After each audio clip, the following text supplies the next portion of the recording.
Hey friends, welcome to episode 6. Today on the show, you'll meet Ashley Hunter.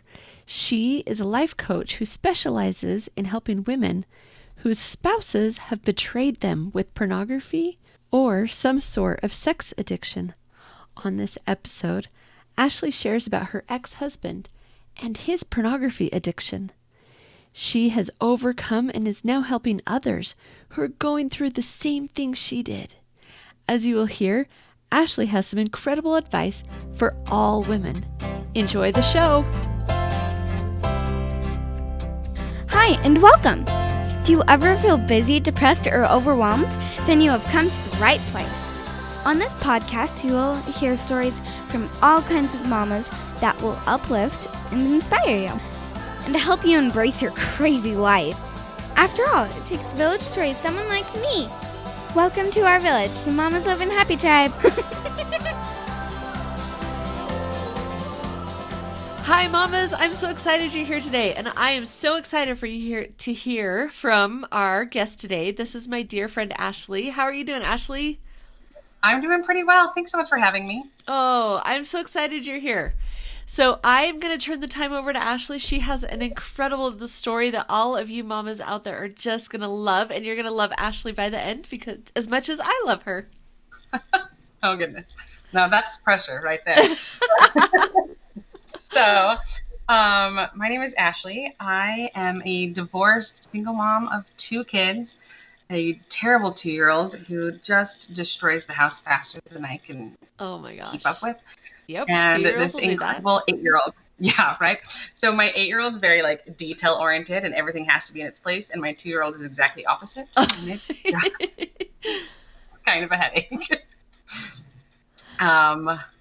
So I have been divorced. I just hit my 1-year mark and separated a little over 2 years. The day that we separated, the day that I knew, nope, this has to be different.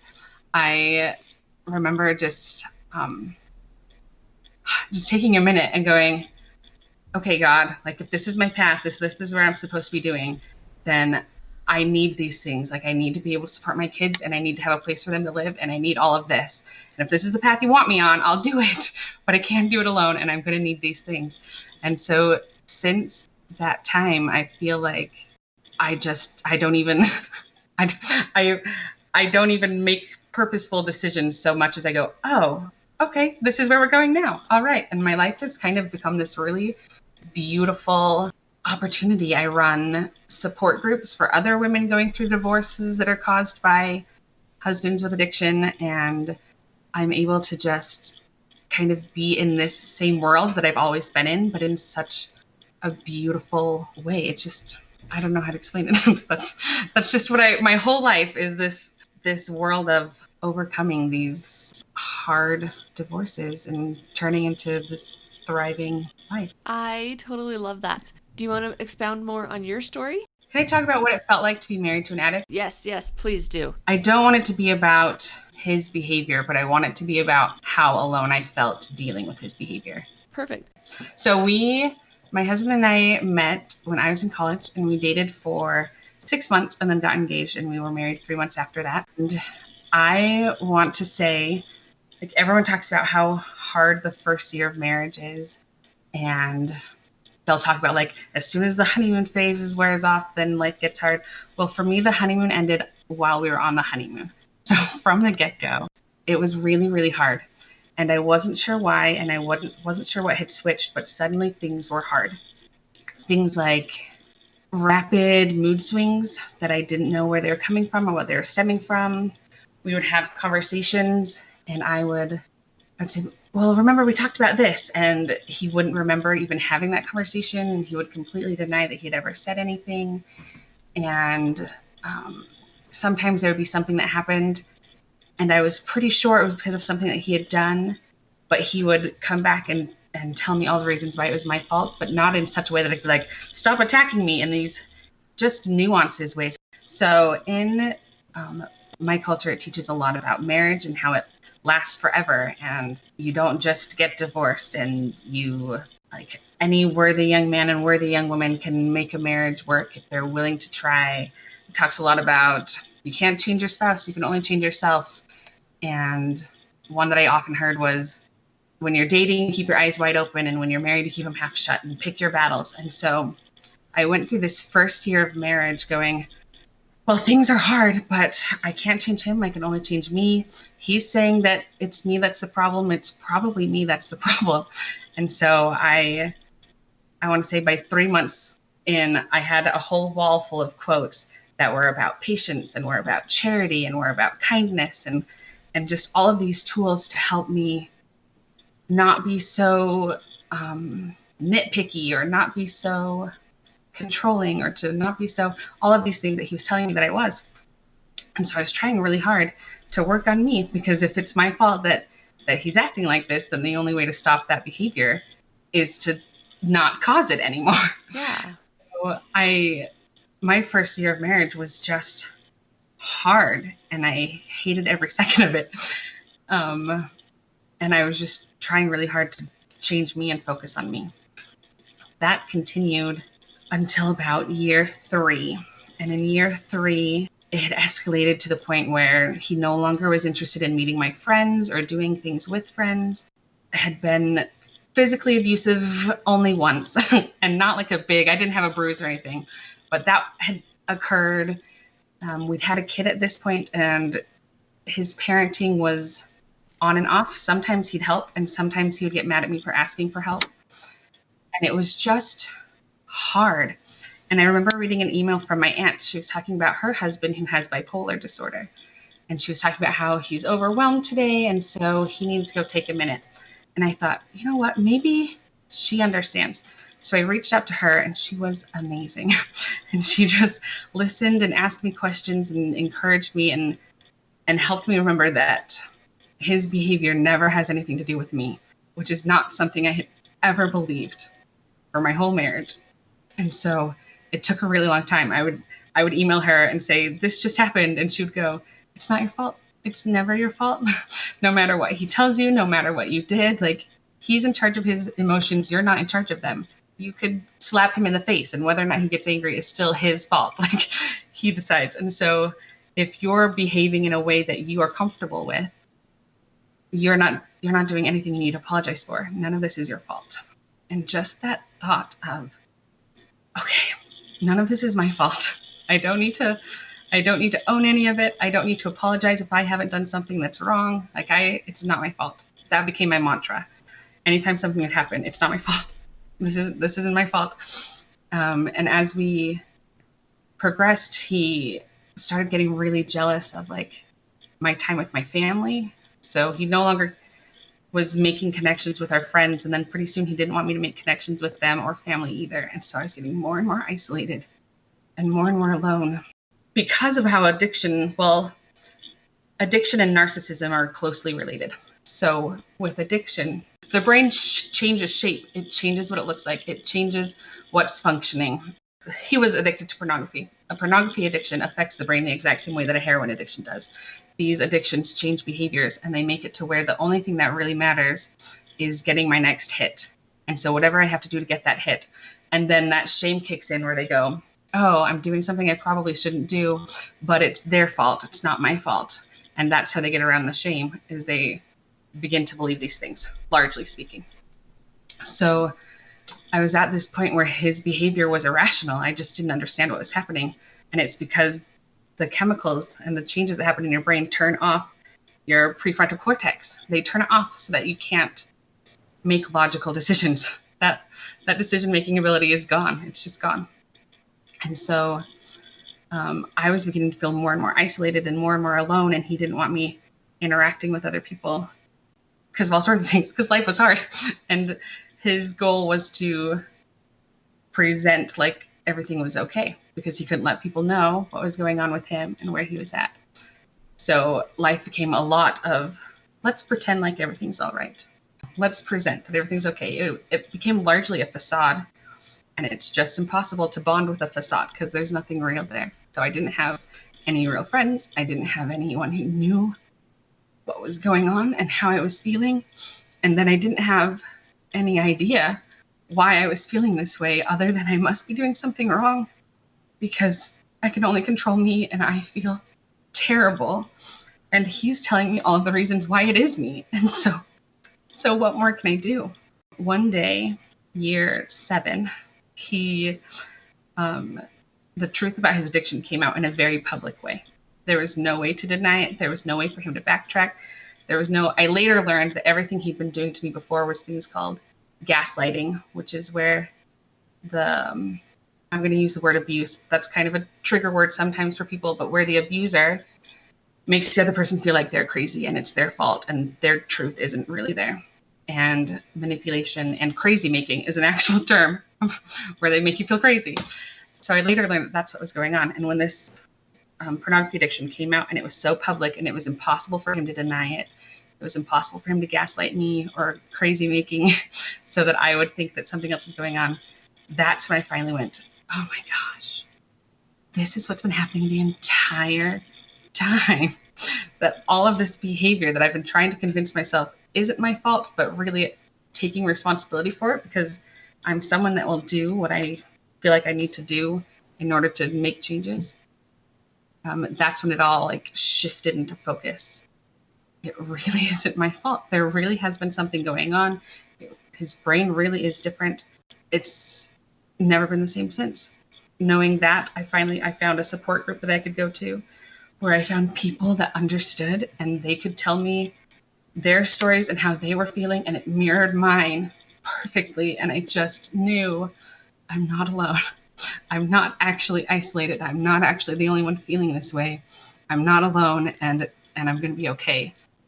And then 3 years later, he had given into his addiction so far again that there was really no other option. It was time to leave. But because I had this support group, because I knew these people and I had been given these tools and I knew I wasn't alone anymore, it gave me a safe place to go when it was time to leave because I knew that I wasn't alone and it was going to be okay. Oh my gosh, Ashley, that is so beautiful. I am so glad that you were able to find that support group. So many women don't have that. Yeah. That's heartbreaking to me. I'm recently, it's been 3 years now. 3 years ago, I moved to where I live now. And where I live now doesn't have any support groups. And the therapists that I've gone to have actually taught really damaging things. And about 1.5 years ago, I walked out of a therapist's office and I went, there are all of these women in this town going to this person being taught actually damaging things that's not helpful at all. And it just made me hurt for them. I just started crying and I had to do something. So I've started my own support groups and I'm now a life coach and I'm getting my counseling degree. And the whole goal is to just find women that think they are alone and help them know that they're not and teach them something that's not going to cause them damage, like some therapists that don't understand accidentally do. I love that you're doing that and you're going to be amazing at it. I'm going to do it and I think I'm going to really find peace in it. I already do with what I'm doing, but if anything amazing happens, it's just because Heavenly Father wants people to be okay. I'm not sure that I'm amazing at it, but I think that when Heavenly Father puts us in each other's lives, amazing things happen. I totally agree. And that's everything that my website and podcast and Facebook group have to do with is just that togetherness and knowing that we're not alone out here. Yeah. Yeah, that's essential. Because my heart breaks when you were talking about being so alone. I mean, you lived up the street from me and you were feeling that alone. Yeah. Yeah, when I lived up the street from you, we were very much in the let's pretend like everything's okay mode. And so nobody knew. How can we help others who might be going through something similar to this? With love. I think sometimes our knee-jerk reaction, especially when we see people in mentally, emotionally, physically abusive relationships, is to go up to them and tell them, I know what to do with your life. You have to leave this relationship, which is just going to make someone feel even more isolated.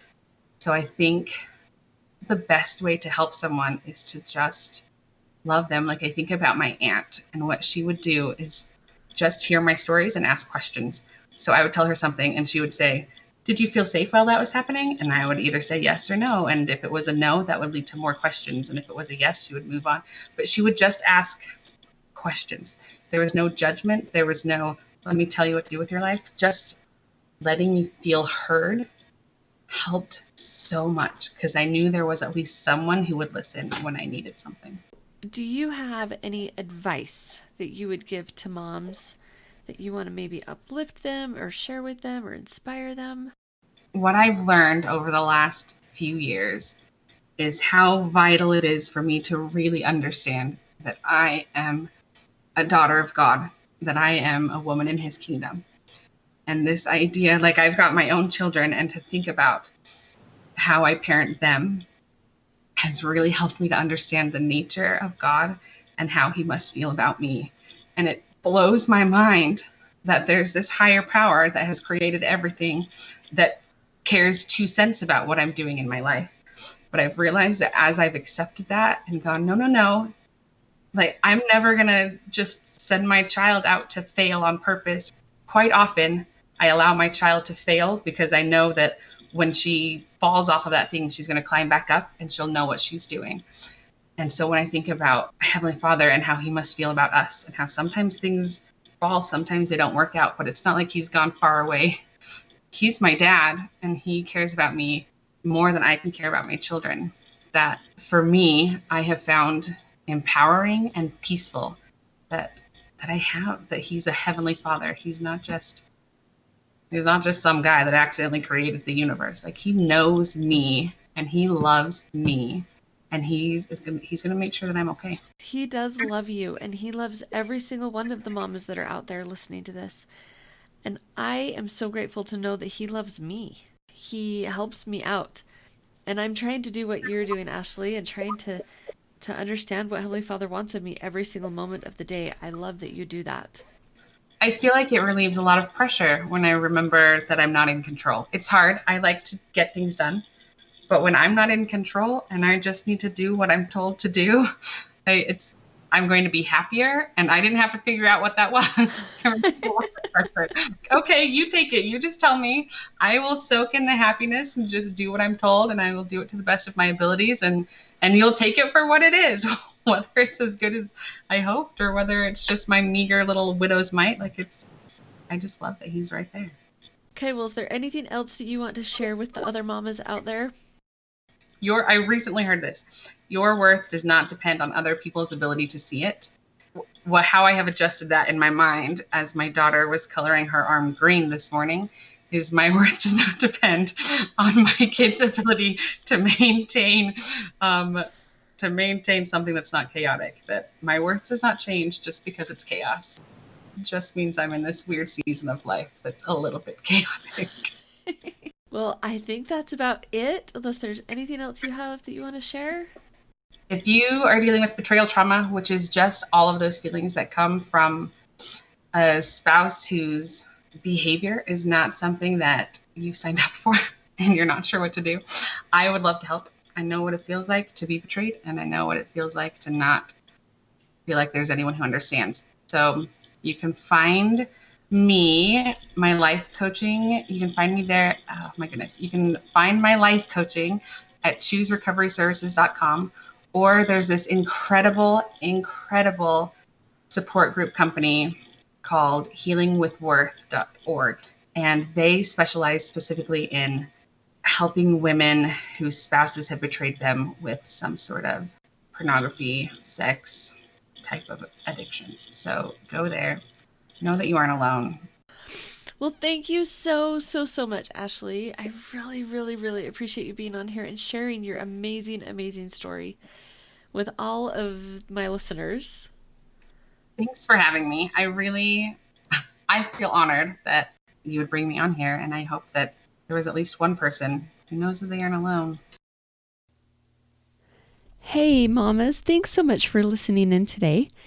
If you are going through betrayal trauma, Ashley would love to help. You can also find her at coachingwithashley.wordpress.com. And Ashley spells her name Ashly. Just a couple final reminders from our cute guest Ashley today. First of all, the best way to help somebody in a relationship like she had is through love. Don't judge. Don't tell her what to do with her life. Just listen and let her feel heard.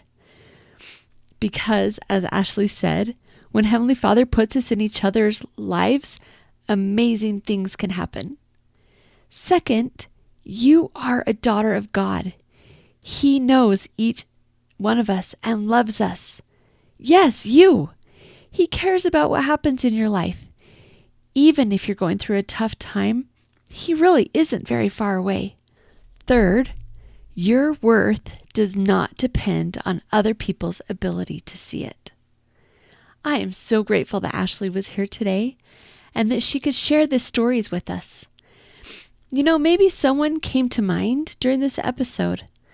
Maybe there's someone that you need to share this story with, that she might really need to hear it. So go ahead and share this episode with her. Lastly, peace is possible and hope is out there. You are not alone. Mama, you got this. Have a great day.